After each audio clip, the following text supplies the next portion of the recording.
Zach, who was the center of attention at this point, scratched his messy hair and said awkwardly, "I didn't even see what monster it was. Where is it? Don't come over! Don't come over!" One of the students whose legs had been mauled trembled as he moved back bit by bit. The student who had lost his lower body had clearly lost his mind and was being assimilated by the zombie. After opening his mouth abnormally, it proved as big as a basketball, and he swallowed the person in front of him. Zach immediately found his target and moved his hands and feet. With a wave of his hands, a large fireball gathered at a speed that was barely visible to the naked eye and smashed into the student who had mutated. Having done so, Zach gasped for breath. It's a mutation. The catacomb zombie's nails are poisonous! Charles sat up from the ground, stretched his body, walked to Zach's side, patted his shoulder and said, "You still need to practice your fire-repelling technique. There's no need to be so complicated with both hands and feet. Also, the human that just transformed into a zombie is very easy to deal with. He doesn't need to use so much power of thunder. Half of the power of the fireball just now was enough to kill him 10 times. Power of thunder is very precious. Use it sparingly." Zach was stunned for a second. He raised his head and looked at Charles with a strange expression.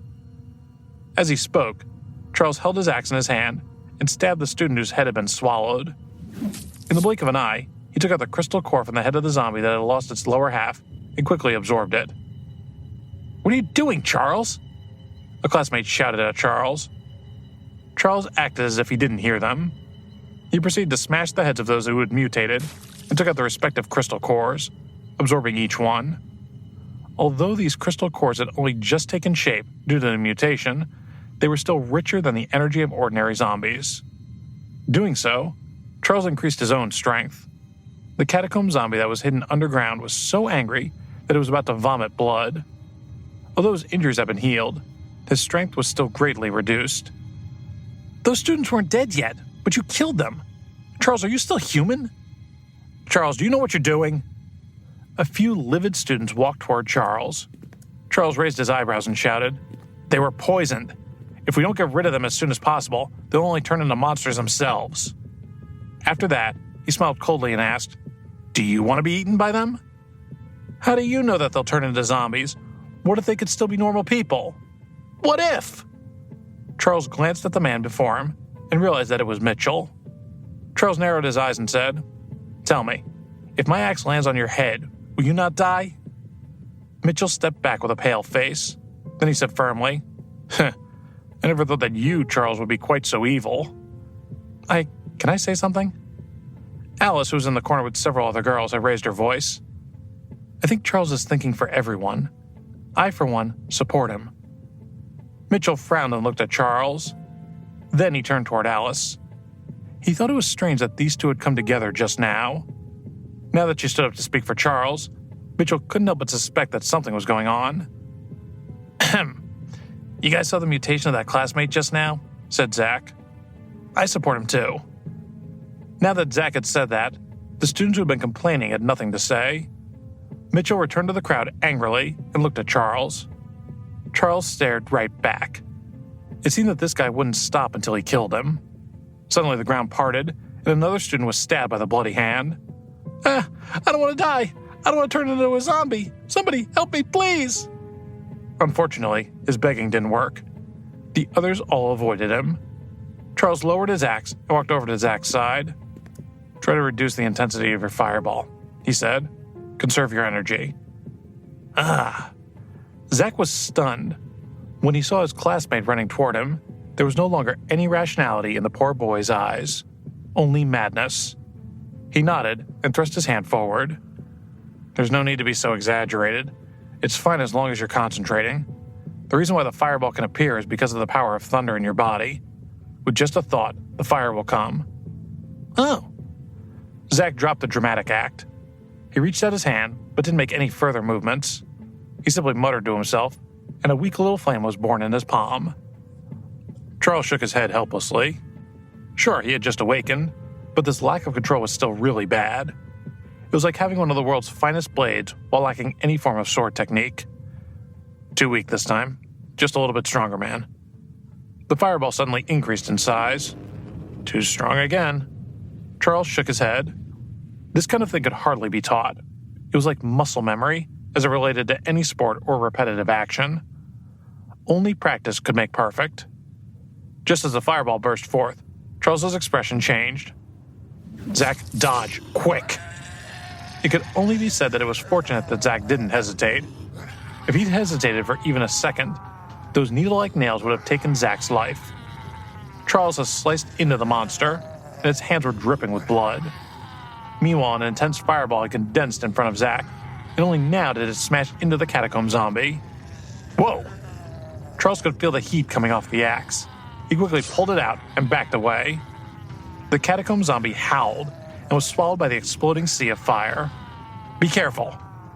Just when he'd been thinking they were in the clear, Charles felt a chill on his back.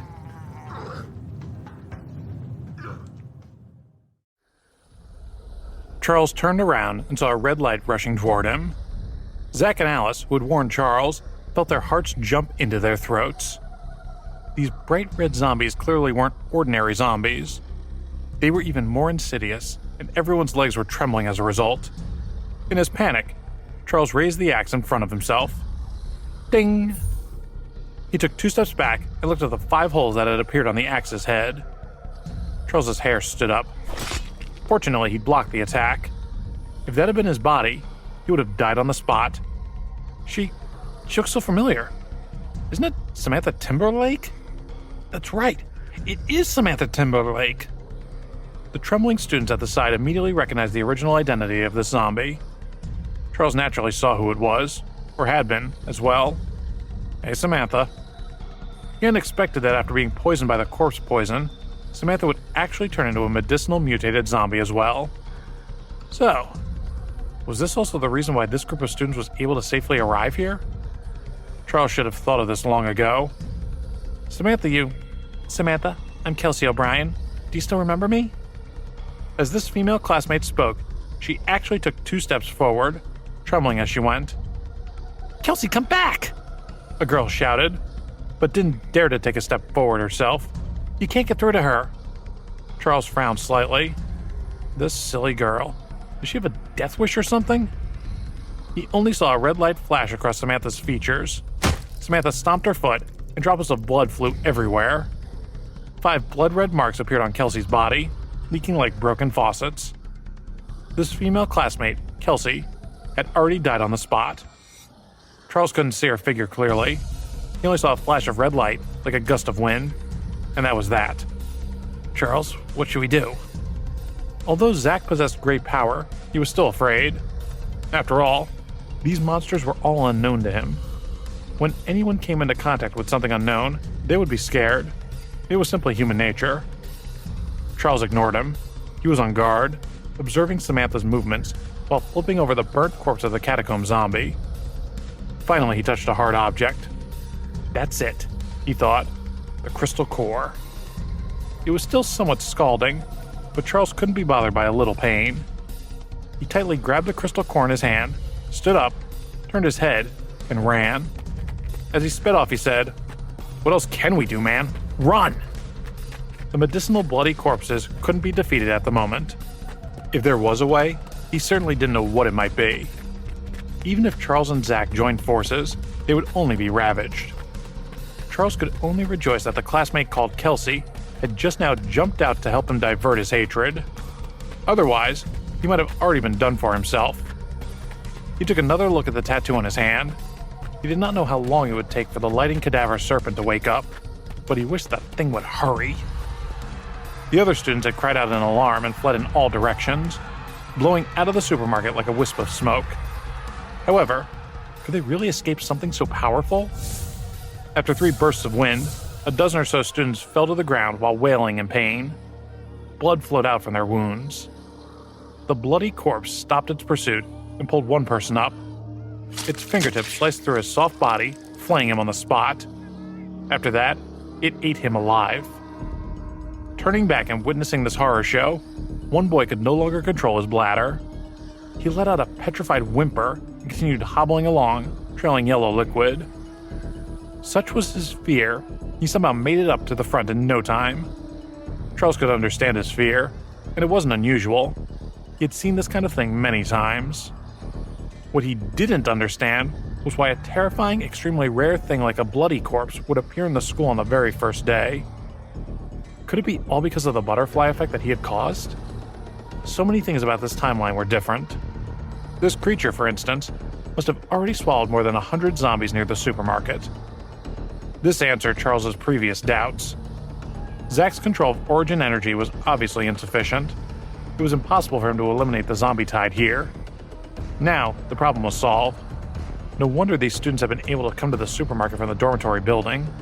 It was all thanks to Samantha, who had transformed into a bloody corpse. With a sudden explosion, the medicinal crystal core in his hand turned into powder and dissipated. The absorption was already complete. This catacomb zombie's crystal core contained a rich amount of origin energy. It was comparable to the energy of more than 30 ordinary zombies. This wave of energy was very enjoyable for Charles. A third trace of Power of Thunder was finally born in his body. With a well-directed thought, the Power of Thunder began to flow through his entire body, helping him revive his blood and remove the blood stasis, strengthening every part of him. Such was the amazing power of this ability. The only thing that made Charles feel pity was that he couldn't absorb the catacomb zombie's skill. But that didn't matter at the moment. In any case, when he had enough origin energy, he could draw the Earth Escape Amulet himself. Most importantly, 3 strands of Thunder Power Essence could already draw the amulet. With the amulet, it would be much more convenient. Charles, I sensed an aura from your body that was exactly the same as those superpowers I can control. Are you also an awakened? Asked Zach, following behind and speaking with a certain reverence. Yes and no. Charles's reply naturally confused him. Is it or isn't? To be exact, it isn't, Charles said. Mine is a body technique, not a superpower. For this reason, there's still a major difference between him and the awakened. Body technique? Asked Zach, looking lost.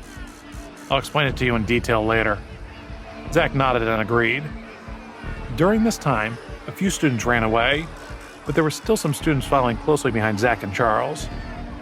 That's the multimedia room. You can temporarily hide there. Charles pointed to the large classroom on the right and increased his speed. The multimedia room was spacious enough to accommodate them easily. Charles was the first to rush in. He raised his axe and scanned the place vigilantly.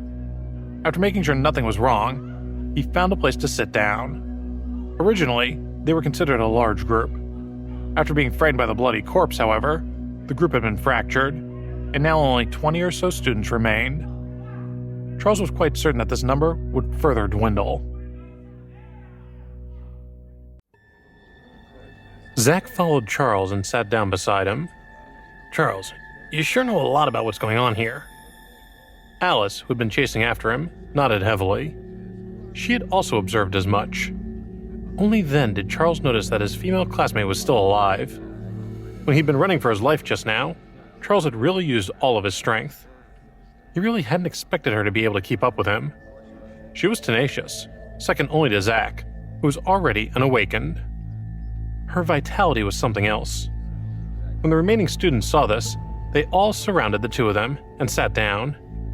Each and every one of them was still in a state of shock, panting heavily.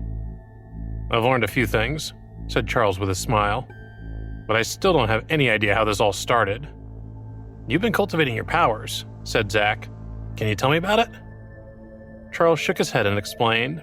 Yes, you can absorb Thunder Power Essence to make your blood vitality stronger. As for medicinal awakens, you control medicinal Thunder Power Essence. Zach stared back blankly. Charles may as well have been speaking Chinese. When you awaken, there should be some knowledge about how to control your power, how to wield your abilities that appear in your mind. Could it be that you don't have it? Zach had always been a bit autistic. He was usually a bit sloppy, but he had a good personality and was kind to people. When he awakened his superpower, he naturally wanted to protect his classmates. Seeing an opening, Alice interjected. What should we do now, Charles? The other students also looked at him, waiting for Charles to continue. Charles didn't think too much about this before responding. Rest and recuperate. Later, go and find that bloody corpse to take revenge. Revenge? That bloody corpse. The female zombie is too powerful. Mitchell was so scared that he pissed himself. I don't know where he went, but we'll have to find the poor guy. I suggest we look for the other students. It's better to meet up with them. Also, it's not impossible for other people to have awakened their superpowers. Charles nodded. He waved his hand and said, "If you want to go, come with me. If you don't want to go, I won't force you." After saying that, Charles lay down on the ground. It was a rare break, and Charles didn't want to waste it. "Charles, are you sure you can beat her?" Alice asked. "That depends on Zach." Zach suddenly opened his eyes and looked at Charles in confusion. Bloody corpses are most afraid of fire. As long as you can gather your fire origin energy into a single point and break the surface, eliminating that bloody corpse won't be a problem. Zach immediately nodded and said, "Yeah, but gathering origin energy into a single point? I feel like I'm still far from being able to do that." "Of course, you're only a newly awakened low-level superpower. It would be strange if you could reach that level," Charles said straightforwardly. "Do you have another suggestion then?" Charles pressed his hands together and said, "Of course, but you can't reveal it." "Are you joking with us, Charles?" one of the male students said unhappily. "We followed Zach because he said he could protect us. You haven't awoken your superpower, so why should you make the decision?" After this student finished speaking, the others hesitated too. They looked at Zach, then looked at Charles, and finally said one after another, "We'll listen to Zach." "Yeah, Zach, you make the decision." "We'll listen to you." "It wasn't easy to escape," Zach said. "How can we walk back and face death again?" Zach frowned and hesitated. He felt that there must be a reason for Charles's decision. Charles's strength was even more important to him. He had never been good at socializing. Otherwise, he wouldn't have made such a decision before. He wasn't an excellent decision-maker either. It was hard for him to accept the fact that so many students had insisted on making him their leader. Zach thought for a while, and then spoke plainly. "I'll listen to Charles. I trust him." "Zach, I've misjudged you," said one student. "That's right. Shouldn't we meet up with the other students at this point? It's easier to do things with more people. There's safety in numbers like they say, right? Why should we go on a suicide mission?" Charles scanned the surroundings. Then he said coldly, "Go and do whatever you want. If you want to find someone else, go and find someone else. Don't kidnap Zach, though. He's not your father." Zach ran a hand through his hair and gently poked Charles with a finger, shaking his head. "Let's go," Zach said, feeling that Charles had gone too far. Amongst these people was likely the same treacherous villain who had plotted against Zach the first time around. No one could be trusted, and Charles was now looking at everyone as a suspect. It was hard to tell what kind of person one was. Even Alice was a suspect. Charles looked over in her direction, and only then did he realize that she had fallen into a deep sleep. Looking at her there, Charles realized that he developed a certain affection for her. But Zach suddenly stood up and sighed. "Charles," he said, "to be honest, I really want to follow you. I saw it just now. You're decisive and straightforward. You're the one who's best suited to be the decision-maker. But," Zach looked at his classmates' expectant eyes and shook his head, "if they go out and encounter zombies, they will die, and we can't let that happen." Charles fumed inside. "Zach Potter, you damn softy. These people don't think you're the decision-maker. They are just using your power to protect themselves. Who wants to be a leader?"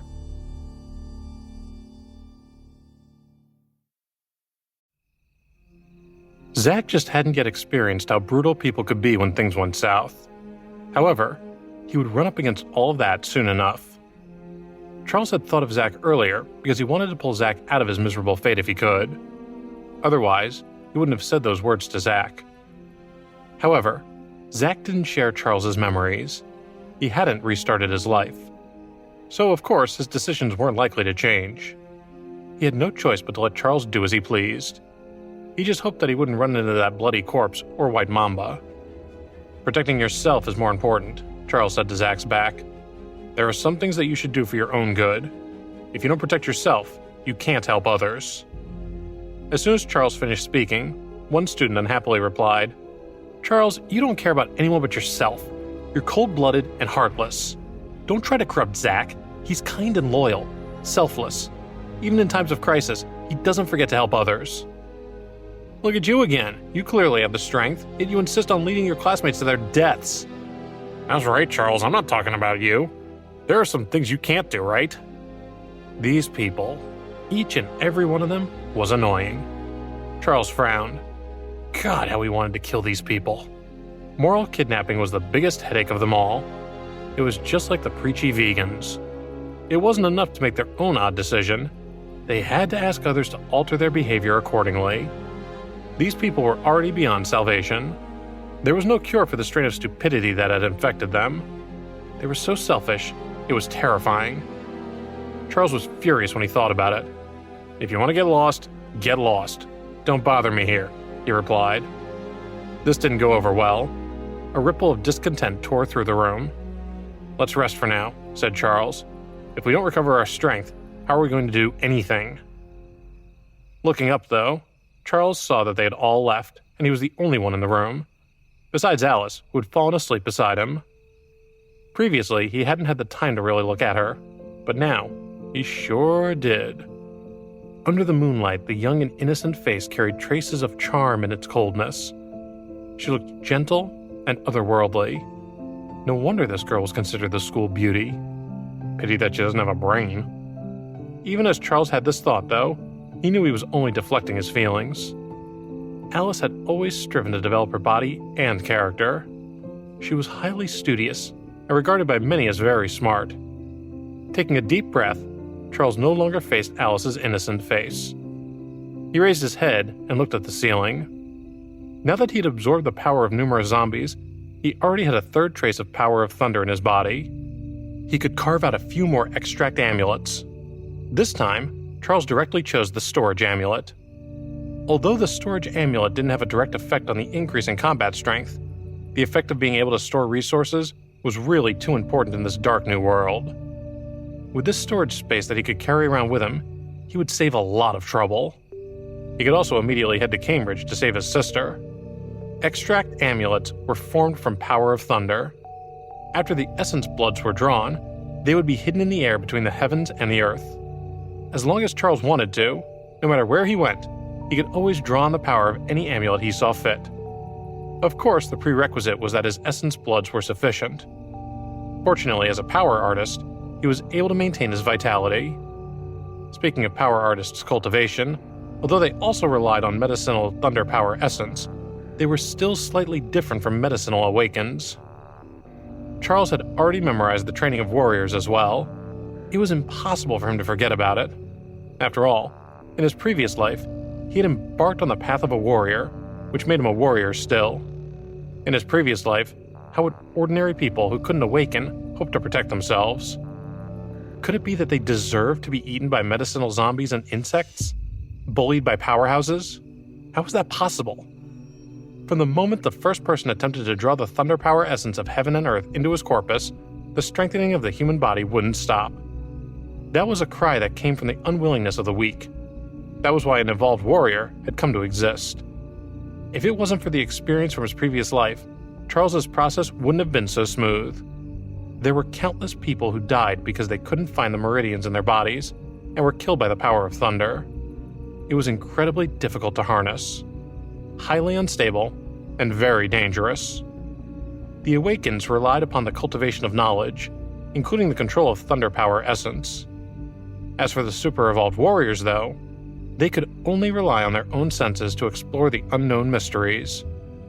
The mystery of the human body was as vast as the starry sky. If one wasn't careful, they would die on the spot. Even if one had successfully walked the circulatory cycle revolution, the process of absorbing power of thunder into one's body would still carry the risk of a sudden explosion. The reason Charles could now advance so quickly was that he had already completed these steps once before. Now, he was just repeating the steps he had already taken. Once Charles returned to his peak, he would still have to face the difficult path of further advancement. Higher spires no doubt still existed. Yes, Charles thought to himself. The blood in his body started to boil. The 3 strands of power of thunder immediately jumped out of his body and appeared in front of him in a shapeless manner. Although he couldn't see it, Charles could feel it. The power of thunder had already turned into an amulet and was waiting for him to draw power from it. Following no more than a thought, the medicinal essence bloods had already fused with the amulet paper. Charles stretched out his hand and guided the essence blood to run down the thunder power essence amulet paper. The storage amulet immediately took effect. Charles could feel the location of that square 3 feet of storage space. Although it was only a beginner-level extract amulet, it still consumed a lot of Charles's energy. The strength that he had just recovered disappeared in an instant. It was easy to talk about strength. Charles, who had exhausted himself, slowly closed his eyes and fell asleep. He'd need to rest, for when he awoke, great trials would surely await him.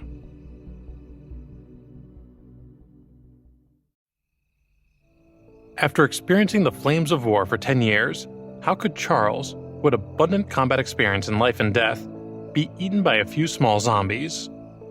What kind of ending would that be for someone who'd come so far? Charles always rested in a half-asleep state. He could wake up immediately if there was a slight breeze. Therefore, when a zombie pounced on them with a hungry roar, it wasn't fresh flesh that its mouth met, but Charles's fire axe. These zombies that had delivered themselves to Charles's doorstep fell down with a bang, leaving behind the last of their essence that Charles picked out and absorbed one by one. This commotion was certainly enough to wake up Alice, despite her being a rather heavier sleeper. She looked around in a somewhat dazed manner. Apart from the zombie swarm that had already turned into skeletons, and Charles, who stood among the flock of chickens, there was no one else. Alice first felt a lingering fear. She had actually fallen asleep in this place. She was lucky to have woken up alive. But looking around, her confusion mounted. Charles, where are the other students? Could it be these zombies? Charles rolled his eyes and said indifferently, "Different zombies. Don't worry, the others are alive." As for the latter part, Charles wasn't certain. After all, there were still monsters outside, and his peers hardly knew a thing about protecting themselves. But he felt a strange need to comfort this girl. Luckily, with Zach around, everyone's chance of survival was somewhat elevated. Alice seemed to have understood and nodded. Then she said somewhat embarrassedly, "I'm sorry. At such a time, I actually fell asleep." "It's okay. Being able to fall asleep is a kind of happiness." Charles shook his head and said, "I don't even know how long I haven't slept well." "Huh?" Alice was thrown off by this mark. He must have been fighting his own demons for some time now. No wonder Charles had gotten used to this sudden change so quickly. He must have had some unspeakable experience. Alice Thompson's thoughts weren't quite on point, but they weren't so far from the truth either. One thing she would have never imagined was the whole truth, that Charles had already been through trials such as these before. She'd read plenty of fantastical novels, and she had a fine imagination, but such a thought as that would have never occurred to her. As she was considering what may have happened in Charles's past, a cry suddenly sounded in her mind. Her vision turned black, and she felt dizzy. In front of Charles's eyes, she saw a holy white light that looked like a stream of water. Separated by the outer wall of the multimedia classroom, it descended from the sky and seemed to flow directly into her body. "She's also an awakened?" said Charles, absolutely shocked. After all, Alice had died early on in his previous life. Charles approached her and felt it. He confirmed that Alice's awakened attribute centered upon the manipulation of water. The waterfall-like holy light quickly dissipated, burrowing into Alice's forehead like a worm into an apple. A wealth of miscellaneous knowledge suddenly populated Alice's mind. It was related to the release and control of the water-type special ability, as well as the subsequent cultivation paths and so on. It was highly disorienting, at least initially. She slowly opened her eyes, and a faint smile appeared before her. "Ah, why are you so close?" she said. "What's going on?" Alice's face turned red, and she moved back a little. As far as she was concerned, that kind of proximity was reserved for two things: fighting and kissing. Charles, for his part, wasn't embarrassed at all. He maintained a strange smile and said, "The aura of your superpower magic is a little strange. I can't even recognize it. Can I study it? What level of awakening is this?" He looked Alice up and down. Her pure face looked so solemn under the illumination of the holy light. Her nobility was incomparable. It was Charles's first time seeing such a goddess-like expression. Charles looked down and noticed that Alice's white dress had long been stained by dirt. Some pieces of the fabric had even been torn off when she was running away. Her petite body was only a little over 5 feet tall. However, She had a pure face that didn't seem to belong in the secular world at all. She was indeed a beauty. Their university had two famed beauties. One was Alice, and the other was Miranda Ellington. The difference was that Alice was a student, and Miranda had recently graduated. Even so, Miranda was still the dream goddess of countless students in Philadelphia. She was 27 or 28 years old, pure and mature as could be. Her every frown and smile was filled with endless charm. Not only had an endless stream of students tried to win her affection, but the male teachers as well. She had already graduated and was still publicly acknowledged as the school beauty. Just this point alone was enough to prove Miranda's beauty. Charles fell into deep thought, and Alice turned a deeper shade of red, wondering what in the world he was thinking about gazing down at her like that. Eventually snapping out of it, Charles said seriously, "Actually, why don't you just cut that dress and wear it as a short skirt? That would be far more practical considering our current situation." "I know." Alice stood up and patted the dust of her body. "But it's just not me." "There's really no time for puritanical obsession when the whole world is one sprawling hellhole." "I suppose that's true. But still, besides, it might even look good on you." "Maybe I don't want to look good for people that I don't like," snapped Alice, but the traces of a smile formed on her lips. Maybe she'd cut the old thing after all.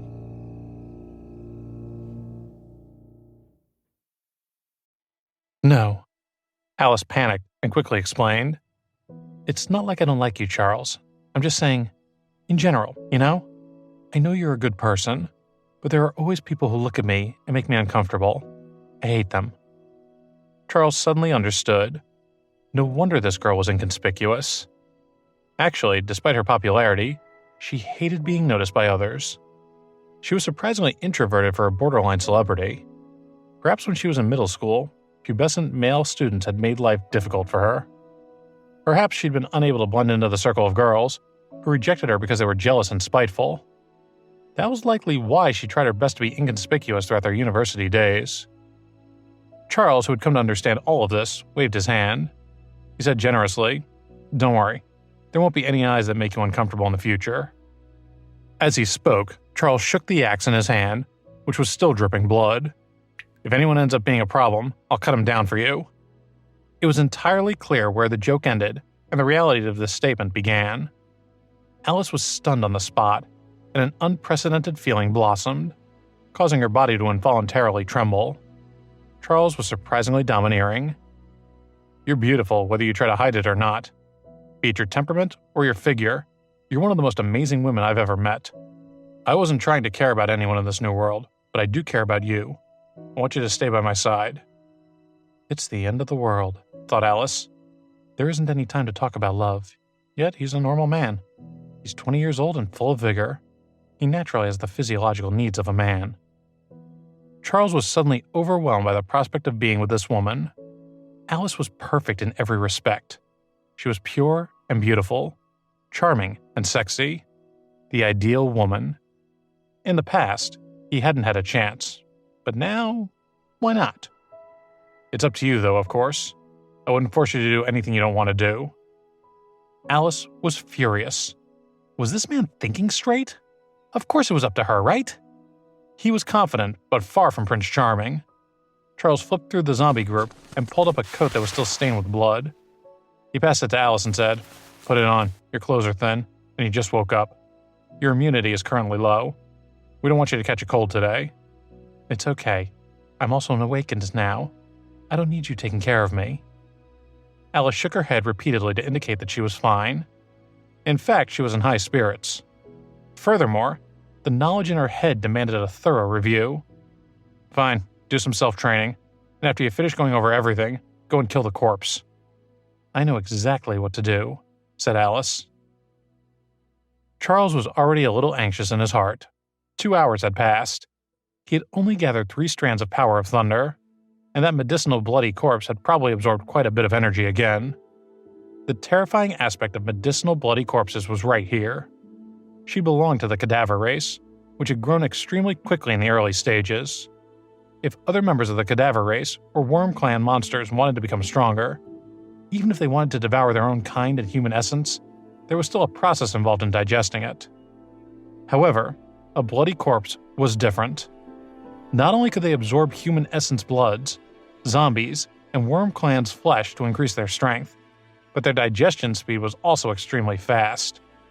It could be said that a bloody corpse had the highest growth speed in the entire cadaver race. Hence, this thing had to be eliminated as soon as possible. Otherwise, with her strength getting stronger and stronger, she could very easily wipe out the entire school. Alice nodded heavily. Her eyes fluttered as she considered the dense information that suddenly appeared in her head. Approximately half a minute. Alice was eager to give it a try. She looked like she was ready and wanted to show off her skills. She said, "All right, I feel like I already understand." "Okay, then try to gather the surrounding power of thunder first." Alice heard this. With a single focused thought, a ball of water vapor appeared in front of her, moving at a speed visible to the naked eye. "Sure, I'll leave it to you when I touch the zombie later.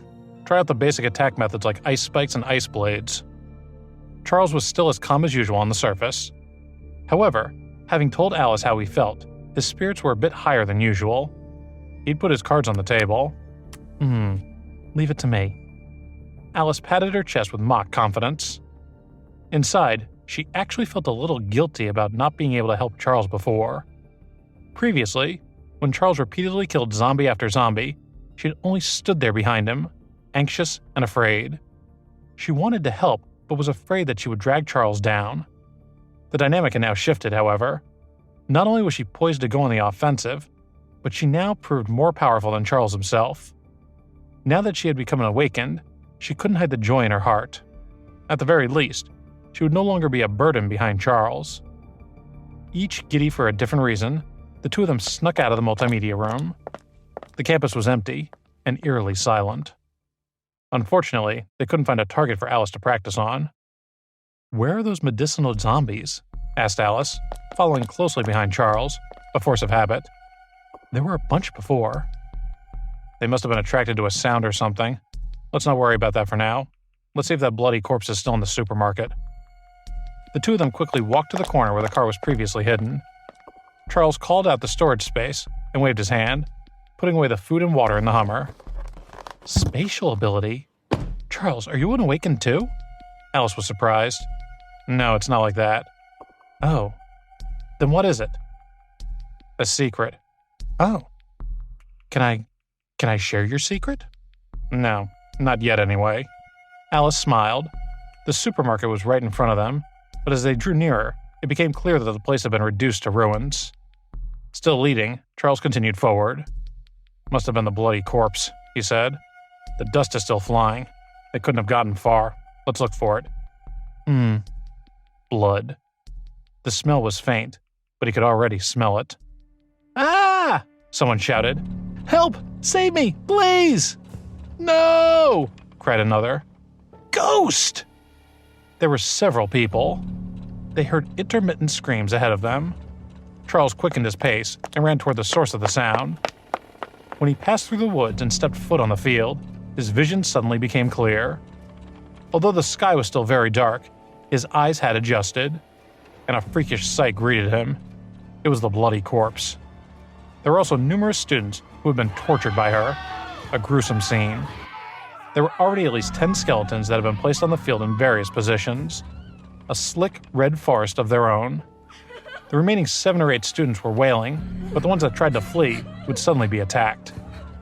The bloody corpse moved with incredible speed and kept the children herded like scared sheep. There was one person who had over 30 blood seals on his body. This was a testament to the horror he had experienced. Alice saw it, and her legs started to tremble.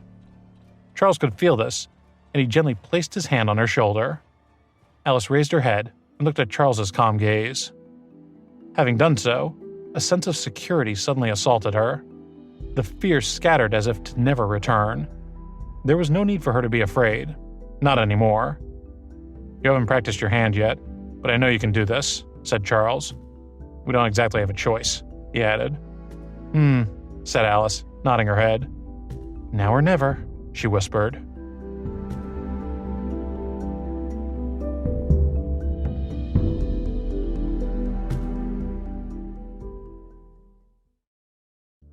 Charles didn't say anything.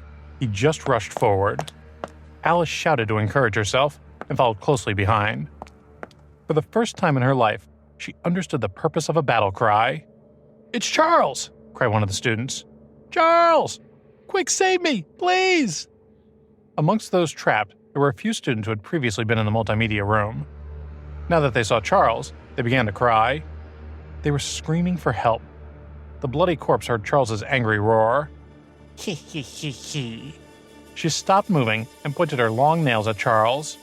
She let out a strange laugh, as if she was mocking Charles for overestimating himself. The supermarket was destroyed. The base that Charles had planned on using was gone. This was one of the reasons. If he didn't kill this godforsaken creature now, it would only continue picking them off. And yet, there was another reason. Perhaps most important of all, it was the very reason why Charles rushed forward without hesitation. The medicinal bloody corpses of medicinal crystal cores. It would be enough to increase his origin energy by a huge amount. In the apocalypse, strength was the foundation. Charles licked the corner of his mouth, then made his move. He rushed directly in front of the bloody corpse, jumped up high, and swung down with his huge axe. The bloody corpses shared one thing in common point with ordinary zombies. Their brain was their weakness. Charles's attack was also very clean and efficient. Demonstrating incredible speed, he swung his saber, bringing it down with unprecedented force. If it was an ordinary zombie, it would naturally die without a doubt. Unfortunately, he was dealing with a medicinal bloody corpse, and she had already devoured hundreds of similar species and nearly 100 humans. Right now, she was far more powerful than ordinary medicinal zombies by who knew how many times. Unfazed, she didn't move at all, allowing Charles's axe to strike down. In that instant, she suddenly raised her hands. She can catch the blade of an axe with her bare hands, thought Charles. I'm doomed. The huge axe weighed a great deal, but the bloody corpse raised her hand and blocked him. She took a few steps back, true enough, but even so, she wasn't injured at all. The strength of her body had already reached the standard of a rank 2 corpse. Charles immediately had an idea. This medicinal bloody corpse had already advanced, and the giant axe was just an ordinary weapon in the end. Hot steam emitted from the medicinal bloody corpse's hands. It was actually melting Charles's blade. In fact, the entire axe was beginning to go soft, rippling like rubber. Charles had just landed on the ground when he hurriedly pulled out the axe. Currently, this axe was still his most reliable weapon. He couldn't just die like this. At the same time, the other hand of the bloody corpse had already shot up from below, aiming straight for Charles's heart. "Quick!" he bellowed. "Use the water screen shield!" The moment Charles pulled out the huge axe, he shouted at the people behind him. Alice had been waiting for this very moment. When she heard Charles's shout, she waved her hand and gathered the thunder power essence of heaven and earth with a thought. A sparkling green water screen shield appeared beside Charles. The water screen shield rippled, but it still barely blocked the bloody corpse's attack. It seemed clear that another similar attack would break it completely. Good, thought Charles. This girl had big breasts and a big brain. Her comprehension ability was also considered decent. She was actually much stronger than Zack. She didn't waste a lot of power of thunder on the superpower spell either. "Summon water fairy guards!" shouted Charles, moving to the right at the same time. The giant axe in his right hand slashed upward this time. The bloody corpse laughed strangely, mocking Charles. But, awakened or not, he wasn't about to give up.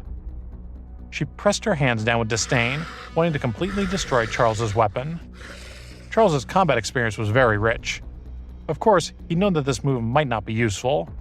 Therefore, this hadn't been Charles's real move at all. At the same time, the military spear in Charles's left hand flew out quietly and pierced the bloody corpse's head. As he did so, he heard a sound that surprised him. That only a second-grade adept can summon a water fairy guard. Charles raised his eyebrows when he heard that. After all, he was not a water-type special ability warrior. He didn't know much about them, but it was amazing how advanced Alice was, despite having only just awakened. Thinking of Alice, Charles dropped to the ground. The huge axe that he was tightly holding was pressed to the ground by the 10 fingers of the bloody corpse. On the surface of the axe, another 10 holes appeared. No doubt the work of that same black poison. Damn corrosion. Of course, Charles knew what this was. The bloody corpse's talent was blood erosion. Because the bloody corpse had the blood of various creatures in its body, that of zombies and insects, humans and monsters, the result was toxic and corrosive. However, she was still a newborn too. Her combat experience could only be used to torture and kill. Even though her strength was extraordinary, she was still one move away from Charles, an experienced old ghost himself. Without hesitating, he swung the saber and pierced her eyes. Although technically she didn't have eyes, only hanging flesh where they should have been. Moreover, she didn't need to use her eyes to see things. But this was still one of her weaknesses. She may have been strong, but not enough so to resist the stab of the saber. The bloody corpse let out a hiss, but despite the pain being endured, she continued to laugh insanely. Shaking her entire body, she took a few steps back and forcefully pulled out the saber, proceeding to throw it to the side. Water fairy, thought Charles. Now would be a good time to hurry up. As if having heard his thoughts, Alice released what she thought was the most suitable superpower spell. Blue light covered Charles's entire body, and his energy recovery sped up. It was still alright. Charles secretly praised Alice's talent. Although the water fairy's protection was mainly used to defend against fire attacks, the speed of recovery was still useful to Charles. Next, he was going to use his real killing move, the most crucial attack he knew: Fire Exorcism Amulet. Sure, it was only a basic attribute amulet, and in terms of damage, it might not even be as good as Zack's Fireball. However, the essence of the Fire Exorcism charm was that fire was concentrated in one body. It was what Charles had mentioned before, breaking the surface with a point. Wasn't the bloody corpse powerful because of its body?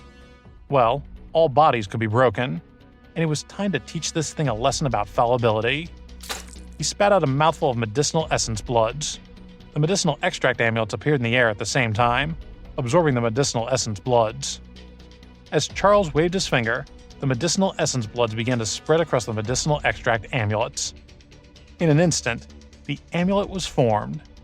Charles had drawn this amulet countless times in the past. He knew it like the back of his hand, and now it might just save his neck. The spook looked inconspicuous, like a lit candle. This small spark was like the difference between heaven and earth, compared to the one Zack had used the day before. It looked like it could be extinguished by the faintest of breezes. However, a spark of fire could still set a prairie ablaze. The bloody corpse roared, and the pain made her go crazy. She had already charged forward and stabbed fiercely at Charles. The water screen shield was shattered twice. The blue screen armor was easily turned into water and began to dissipate immediately. Charles ignored the bloody corpse's roar, concentrating on his little flame. This flame could burn away extremely hard objects. The very essence of raging fire was in this little flame. Following a wave of Charles's hand, the spark swayed and floated onto the bloody corpse's body. He honestly hadn't been expecting this to work as well as it did. With a sudden bang, the bloody corpse's body began to burn. It was clear that she was in intense pain, and she panicked. This was the first time she had felt such pain. The pain of being burned by the fire.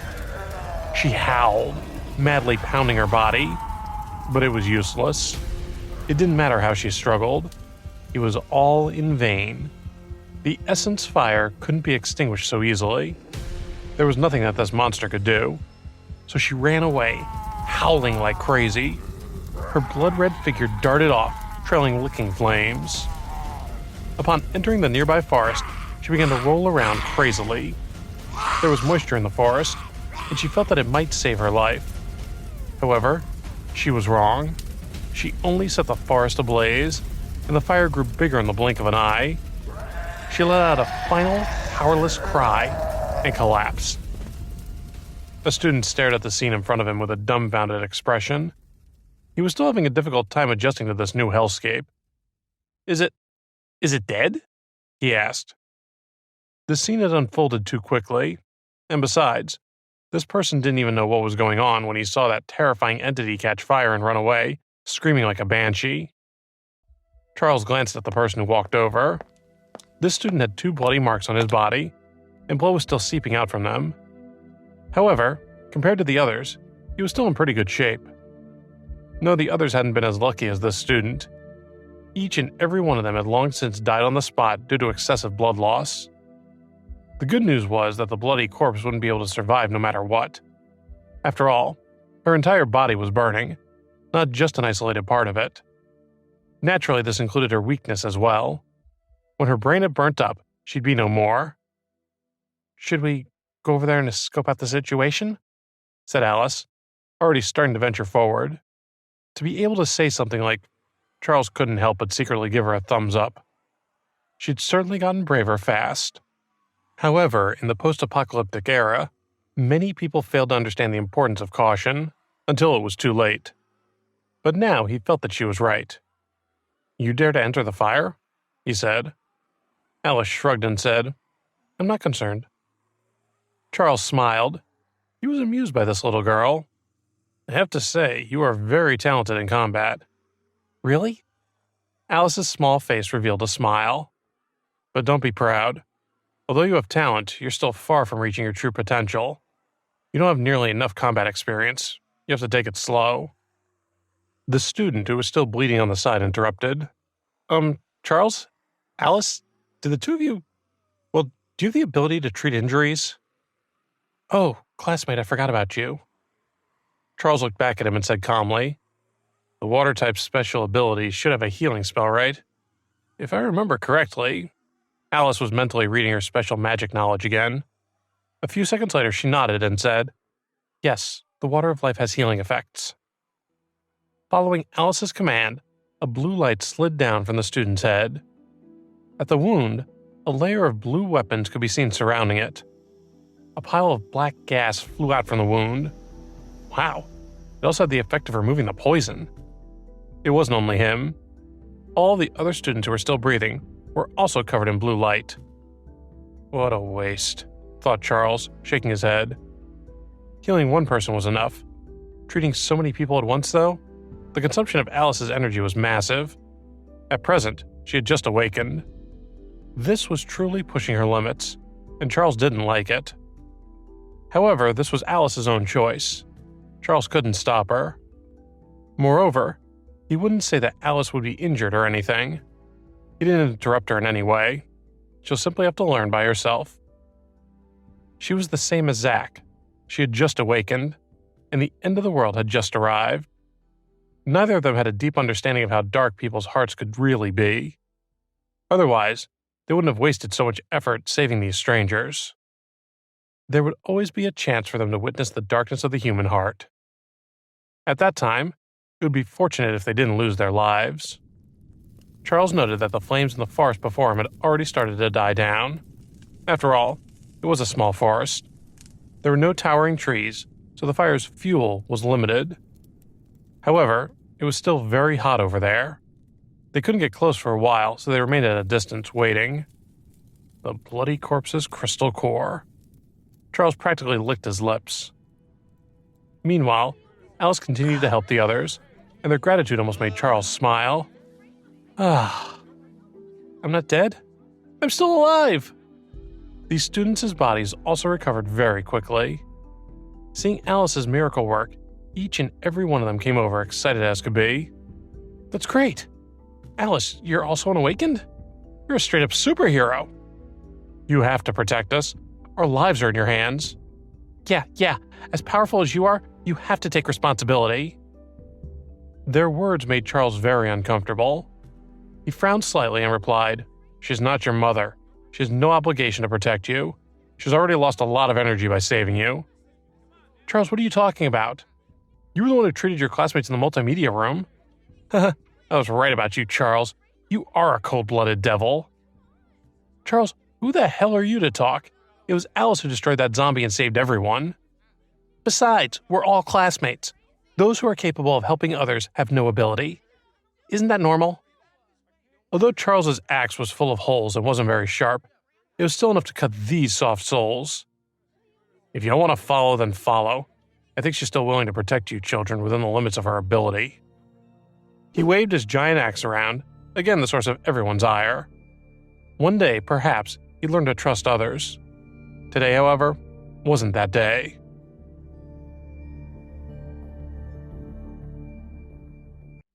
In addition, You ask me who the hell I am? Said Charles indifferently. Looks like you haven't had the time to wrap your head around this new world of ours. I happen to be an expert here, and you ought to show me a little respect. Having delivered this little speech, Charles swung the axe and sliced a sizable gash in the student's arm. Blood gushed out, and the boy yelped in pain. He started rolling on the ground in pain. Do you get it now? Asked Charles. The strong reign supreme in this new world, and I am strong. You get it? Charles's cold words caused the scene to turn silent. Alice also widened her eyes and looked at Charles in disbelief. The weak should have the appearance of the weak, continued Charles. After saving you, you still act like you're the boss. It really makes people hate you. As for Alice, being able to save you was her business. She's happy to do so. She's kind, and she's a good person. But that doesn't mean that she's obligated to do anything for you. At this point, Charles calmly lowered his axe. Alice blinked her big eyes and looked at Charles in confusion. At this moment, she felt that Charles had gone overboard. She was a little scared and had a belly full of questions. But at this moment, she didn't dare to pose any of them. Charles naturally took it in and sighed. In the end, this girl did not see the cruelest side of Doomsday. But sooner or later, she would understand. And at that time, she would be able to understand herself better as well. The atmosphere had changed dramatically. A dead silence now enveloped the group. Alice's body pulsed with blue light, and she stopped her classmate's pain. Charles saw it, but didn't object in any way. He just turned around and walked into the woods, searching for the remains of the bloody corpse. Charles only gently pushed a tree trunk that was still standing. The tree collapsed from above. It had been burned clean by the essence energy. Even the roots had been affected by the flames, not completely lacking vitality. Charles, covered in dust, coughed twice. He turned toward Alice, sending her a meaningful look. Alice understood and threw a splash over. The water on Charles's body flowed, and a blue light flashed across his body. A brand new Charles appeared. Even his tattered clothes looked brand new. At the same time, the embers on the ground dissipated into nothingness under the blue light. This spell is really convenient, said Charles in awe. Who needs running water when you've got a human shower? Alice shook her head at this stupid joke. How could he be acting silly just moments after attacking a fellow student? Even so, she couldn't help but smile, appreciative of the compliment. Being a superhero wasn't so bad. At last, the bloody corpse appeared in front of Charles. Her entire body was pitch black, yet her spinal cord was poking through. Not only white, but crystal clear. Even the essence fire hadn't been able to touch it. Only now did Charles suddenly recall that the spine of a bloody corpse was an incomparably hard treasure. It could be used to forge weapons and crush drugs. Remembering this, he tore open the skeleton of the bloody corpse, took out the spine, and at the same time, removed the medicinal crystal core from the skull. This crystal core had a different color. Its entire body was blood red.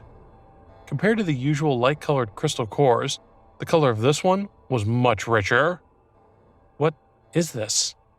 Alice asked, observing Charles's actions.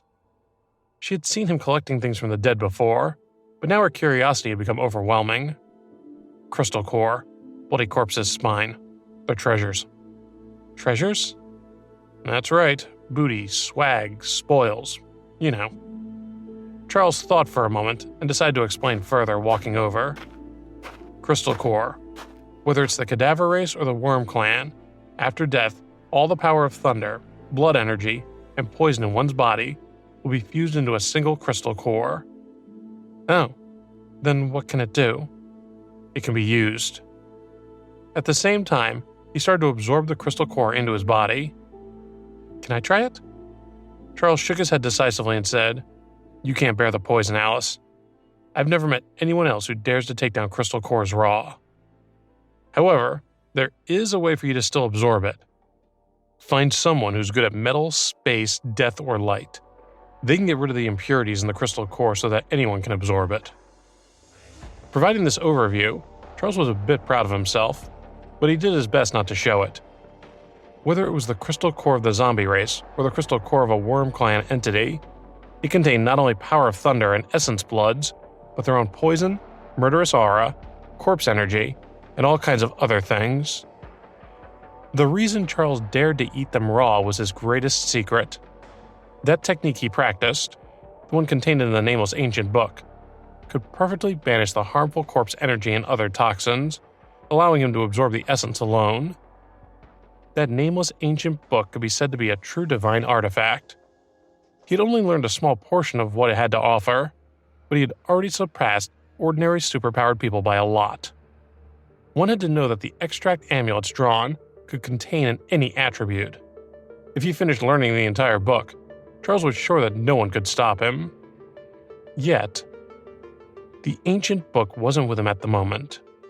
Charles thought to himself that there was still a year before the ancient book appeared. During this period of time, he had to build up his own strength and not let that book fall into someone else's hands. Oh. Alice firmly believed Charles's words. Although she was dumbfounded and her eyes flashed with stars, she probably didn't understand what Charles meant at all. But it was clear that a great force was involved here. "Charles, you are so strong," said another student walking over. "You can definitely save Zach and the others." The boy had an unusual expression on his face. "What about Zach?" asked Charles, alarmed. "What happened to him, huh?" "Zach and his classmates are trapped in the school building. They encountered a lot of bugs that look like monsters. Those bugs have knives and scales on their bodies. They eat people, and no one has any idea how to deal with them." "Right," said Charles, not liking the idea of any more insects. "Why are you here? Why did you break away from Zach and the others?" "It's like this," the student said. It turned out that after Zach separated from the larger group, they encountered some black beetles along the way. The shell of the black beetles could actually block Zach's fire, so they fled, scattering in all directions. Some of their classmates died, and they ran to the school building with only 7 or 8 people left. At that time, there were quite a few students in the school building. There were even teachers present. Principal Lee had gathered them there. The school would have to regain order.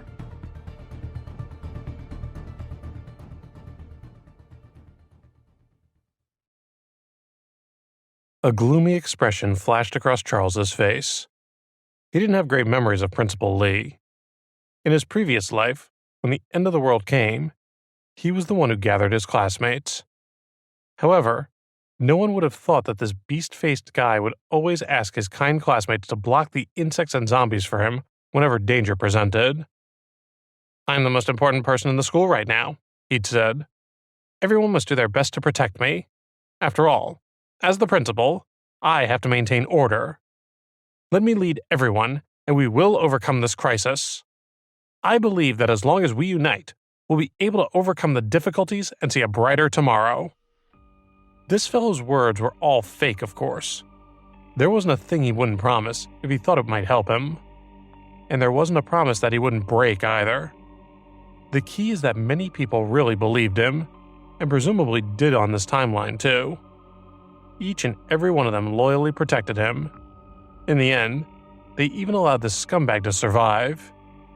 Yet there was no end to his treachery. Even before the end of the world, he had often used his power to make all kinds of promises to female lecturers or female students, whom he then took advantage of. Charles still had a deep hatred for Principal Lee. However, he didn't want to think about it at the moment. If he crossed his path again, there was no telling what Charles might do. 10,000 cuts. Dismemberment. Military execution. It all sounded appropriate. Or he could just let him be eaten by bugs, of course. One way or another, Charles had already sentenced him to death. The more painful, the better. "Let's go and rescue Zach," he said, along with the others. "Now." "All right, Charles. I was right about you. I knew you'd do this," said the student who explained, now smiling. "I've got to go take care of some things, though." And with that, he ran off, joined by the kid who Charles had recently cut, and a handful of others. They seemed to have totally forgotten the fact that Zach was protecting them. In the blink of an eye, they all ran off in one direction. Charles wasn't surprised, and he chuckled looking at Alice, whose jaw dropped. How does it feel? I'll bet you're thinking that you wasted a lot of energy, right? No, she muttered, but her eyes said otherwise. Zach stood up for them at the critical moment, and how could they do this? Alice really didn't understand how these people could be so shameless. Charles was used to it, though. No point in agonizing over something that can't be changed. It's more important to go and save Zach. You're right. One student, Tony Cranston, followed behind Charles, and the three of them rushed in the direction of the school building. Tony, I saw that you were chased by the bloody corpse. Despite her speed, you could still dodge those attacks. What kind of training do you have, man? I was originally part of the martial arts department.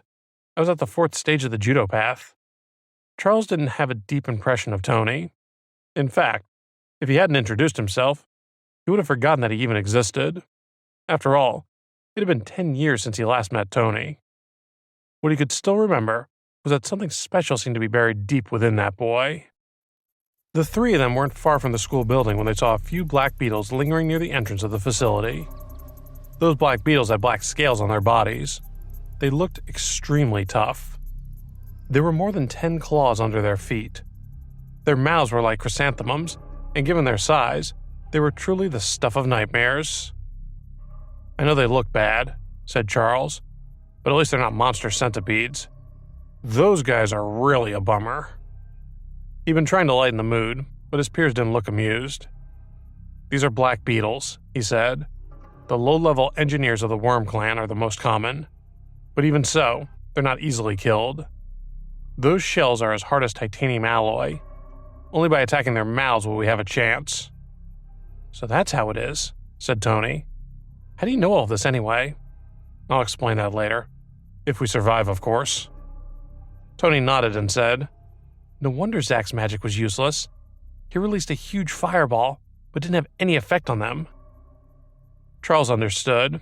After all, Zach was a nerd. His combat experience was almost zero. Most importantly, he had never played a game before. After seeing that his fire control was useless, he didn't even know how to find the monster's weakness.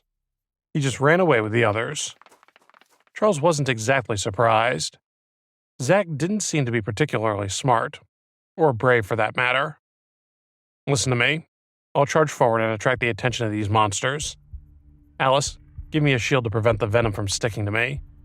Once I lure these monsters away, the two of you will rush inside. You'll have to be fast, though. Alice nodded solemnly. She felt that this arrangement was reasonable enough. The strongest party would serve as a distraction, while the two snuck inside safely. Tony, who was beside them, looked at Charles worriedly and said, You don't worry, Alice said. Those guys are no match for Charles. Charles smiled at Alice. This girl really believed in him. But before that, you guys have to wait for me for 2 minutes. Charles was still holding the bloody corpse in his left hand. He was about to finish absorbing it. After all, it was a Tier 2 cadaver race medicinal crystal core. That wasn't something that he could just pass up. After the medicinal crystal core in his hand turned into powder and scattered, Charles took a deep breath and said, Get ready. With a swoosh, he darted off. Charles's speed was like that of a leopard. 2 blue lights flashed across his body. It seemed that Alice had helped him. He approached the black beetle as fast as the wind. He jumped up and stabbed out with his bone spurs. Right on target, the bone spikes pierced straight through the insect's head. The black beetle let out a miserable howl, and black smoke rose from its body, which began to flatten like a crumpled aluminum can. Despite the solidity of its shell, when the creature died, it would quickly grow soft. An interesting phenomenon. One more monster down, thought Charles. Just 1 billion to go.